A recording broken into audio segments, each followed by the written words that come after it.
Hey everybody, it's Friday. We're so glad that you're hanging out with us. Today I am just going to kind of go through what we've gone through all week, is just talking about grief. And if you know someone that is struggling with that, I actually pointed someone to these devotions the other night. And I think it's important that you let them know. So maybe this will help them a little bit. This isn't going to fix, but it's a place to start.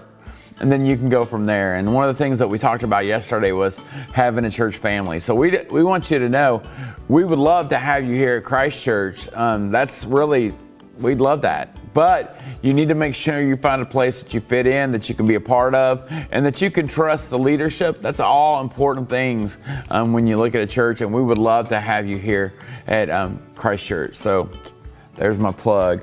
Also, make sure you know we have our website, ccwky.org. Easy for me to remember. It'll be right here, right there. Okay. Also, YouTube page.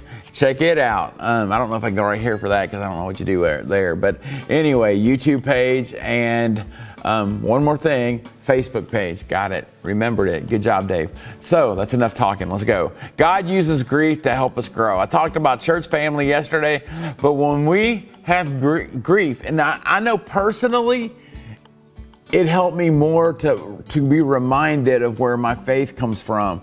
So the thing that I think it did for me when I went through the grief process, and again, in 1 year, actually 10 months, I lost my mom, my dad, and my son Isaac. 10 months. And this is what it did for me in the process. It reminded me of what my goal is. My ultimate goal in this life is to get to heaven. It's that simple. And I want to get there so I can be with those I love, so I can see my son, whatever age he'll be, just to hug him and love him, and be with my mom and my dad. I look forward to it. You know, that's just me. That's something I'm looking up to and can't wait for. Proverbs 20 verse 30 says, sometimes it takes a painful experience to make us change our ways.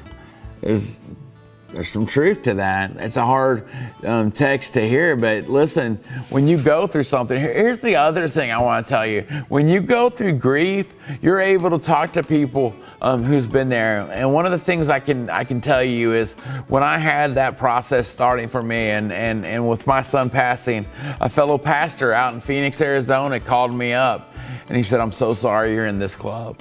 And he shot straight with me. He loved me. It was crazy because his daughter had a very similar thing to what Isaac had, and that's very unheard of. That's just it's not out there very much, and it was the same thing. And so him calling me, him helping me, his name was Steve Hummel, just a good guy, man. And that call meant the world to me because it just helped me know that I'm not by myself. And I think that's important as we go through this. Romans 8 verse 28, we know that in all things God works for the good of those who love him.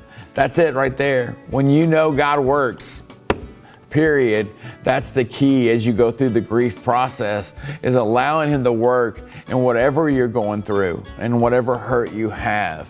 2 Corinthians 4, 17 through 18.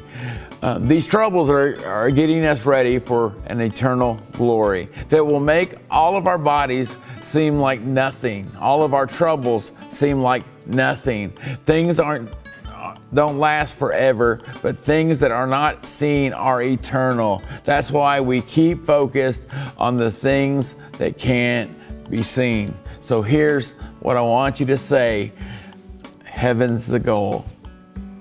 Let's go back to that. That's where I think sometimes we don't teach that enough in church. My goal is heaven, period. And when I make that my life banter, when I go for that, when I'm trying with everything I have to make that the goal, then God covers me and gets me through it. Let me pray for you. Father, I love you so much. I know there are people that are listening to this, that are grieving, that are going through this process. May they be encouraged. May they be felt loved on, taken care of. May we as a church take care of them, check on them.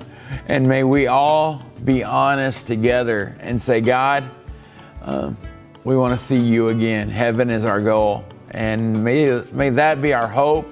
May that be our everything. And all God's people say, amen. Have a great weekend. We'd love to see you at Christ Church.